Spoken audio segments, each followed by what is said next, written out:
पढ़ाई के बाद में इन लोग अमूमन प्राइवेट प्रैक्टिस की तरफ जा रहे हैं और शासकीय सेवा में इनको ला पाना कठिन होता है।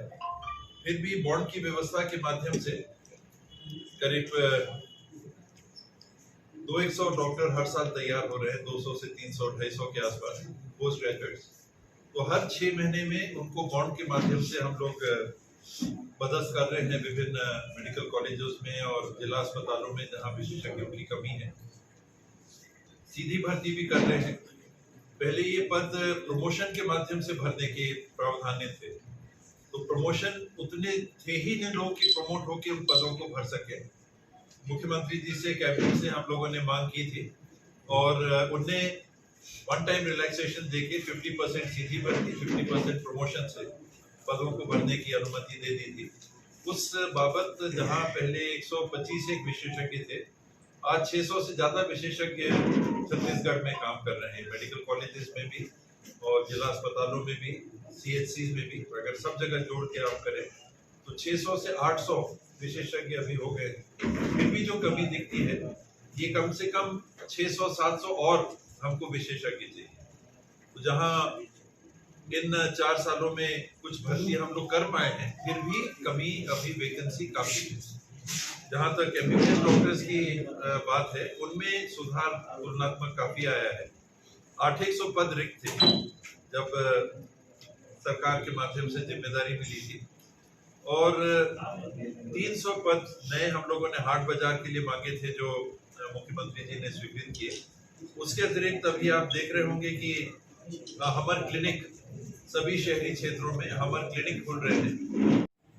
वो निजी अस्पताल में जाएंगे, लेकिन ये 5% आबादी को छोड़ के उच्च मध्यम वर्ग, आर्थिक रूप से कमजोर वर्ग, गरीबी रेखा के नीचे की आबादी लगभग 95% होनी चाहिए। इनके लिए गुणवत्ता युक्त सरकारी अस्पतालों की व्यवस्था ये बनी रहे, ये हम लोग की जवाबदारी है। 70 से 75% माना जाता है कि प्राइमरी स्तर की बीमारियां होती हैं, खांसी, सर्दी, हाथ भी नहीं टूटा, कोई ऐसी बात नहीं है कि आपको और ऊपर के इलाज की आवश्यकता पड़े। 20 से 25% माना जाता है कि टर्शरी क्षेत्र, सेकेंडरी लेवल के हाथ टूटा इत्यादि आपको और गंभीर इलाज की आवश्यकता है। और टर्शरी जो ज्यादा गंभीर, हार्ट का हो गया, किडनी का हो गया इत्यादि, वो 5 से 7% होता है। 71%, 22%, 7% प्राइमरी, सेकेंडरी, टर्शरी। तो इसके लिए सरकार आसानी से प्राइमरी और सेकेंडरी स्तर की व्यवस्थाएं उपलब्ध करा सकता है, आसानी से। बहुत ज्यादा खर्च की बात नहीं है। हमको और कमिटेड होके काम करना है। जो आपने पहले सवाल पूछा कि स्पेशलिस्ट की कमी है, सेकेंडरी स्टेज का इलाज है तो आपको स्पेशलिस्ट लगेंगे। कई जगह हम देखते हैं कि सर्जन है तो एनेस्थेटिस्ट नहीं है, कहीं डिलीवरी के लिए गायनेकोलॉजिस्ट है तो आपके पास एनेस्थेटिस्ट नहीं है, सी सेक्शन करना है तो गवर्नमेंट सेक्टर में व्यवस्था नहीं है। उस दिशा में हम बढ़ रहे हैं कि ये गैप खत्म हो जाए और ये सुविधा जब वहाँ गुणवत्तापूर्ण मिलेगी तो मुझे नहीं लगता कि कोई ऐसा कारण है कि निजी क्षेत्र किसी मायने में हावी रहेगा। एक परसेप्शन है, थोड़ी साफ सफाई दिखती है तो सरकारी अस्पतालों में और बेहतर साफ सफाई क्यों नहीं हो सकती। हम निजी क्षेत्र में देखते हैं कि थोड़ा टाइलिंग अच्छी है, एक ग्रेनाइट लगा है, कहीं मार्बल लगा है, तो ये सरकारी अस्पतालों में क्यों नहीं हो सकता। उसी दिशा में हम काम कर रहे हैं। अभी आप देखेंगे कि नांदगांव में भी 10 हमर क्लिनिक बन रहे हैं। उनकी रंग रोगन आपको दिखेगा कि सेटिस्फैक्टरी है। लोगों को ऐसा नहीं लगेगा कि कहीं हम कहाँ जा रहे हैं इलाज कराने। दिखने में भी ठीक होना चाहिए। मंत्री अभी तो मुख्यमंत्री भूपेश बघेल है, वो मुख्यमंत्री रहेंगे तो 95% 99% चांस है कि चेहरा उनका होगा। रमन सिंह आपके राजनीतिक करियर को लेकर काफी चिंतित रहते हैं। लगातार वो फिक्र जाहिर करते हैं सार्वजनिक रूप से कि आपके साथ जो हो रहा है वो ठीक नहीं हो रहा। क्या कहते हैं? वैसे मेरे बड़े भाई हैं, चिंता कर रहे हैं तो स्वाभाविक है, सभी को चिंता करनी चाहिए अपने छोटे भाइयों की। सर राज्य अलावा उसके कोई ऐसी बात नहीं है। मैं उनको भी आश्वस्त कर दूंगा कि मेरे लिए आप खड़े हो, मुझे अच्छा लगा। बाकी मैं अपना देखभाल करने की कोशिश करूँगा। सर राज्य सरकार को 10 में से कितने प्रदेश अंक में देंगे? कैंसर की स्थिति साथी खड़े रहोगे क्या अगले चुनाव? जी, प्रदेश में कैंसर की स्थिति क्या है? देश में क्या स्थान है कैंसर के मामले में? करीब करीब आपके घोषणा पत्र में शराबबंदी को लेकर कैंसर का दोनों बता दें। हाँ। कैंसर का जो मेकाहारा का अस्पताल है, मंत्री, शराबबंदी का शराबबंदी शराबबंदी आज मुझे लगता है कि इम्प्लीमेंट करना एक कठिन निर्णय है। चुनाव के पहले एक विशेष दबाव की स्थिति बनी थी।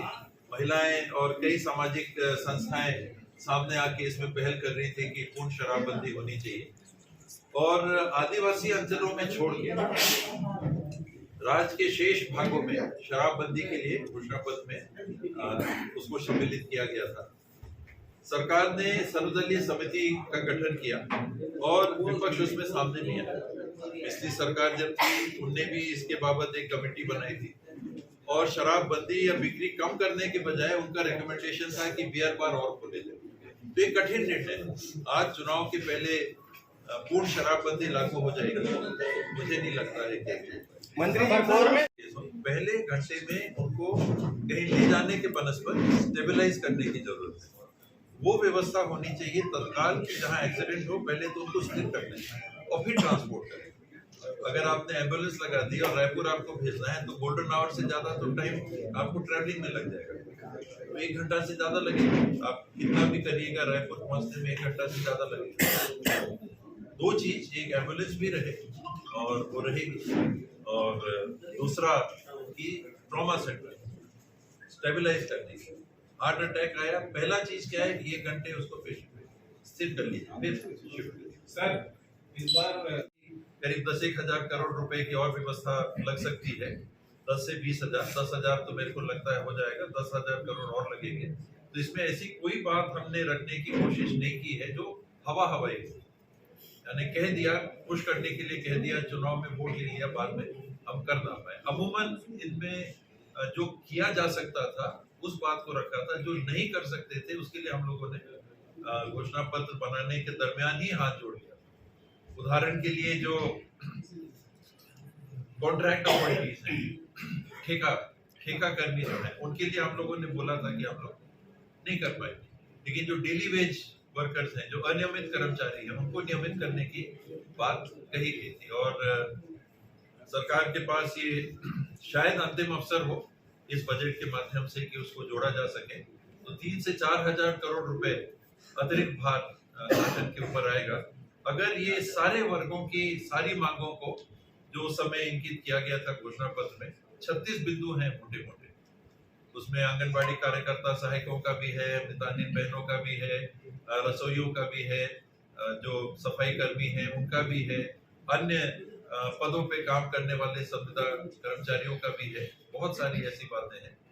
तो अब ये चुनौती भी है शासन के सामने कि चुनाव के पहले हम उन बातों को पूरा कर पाते हैं।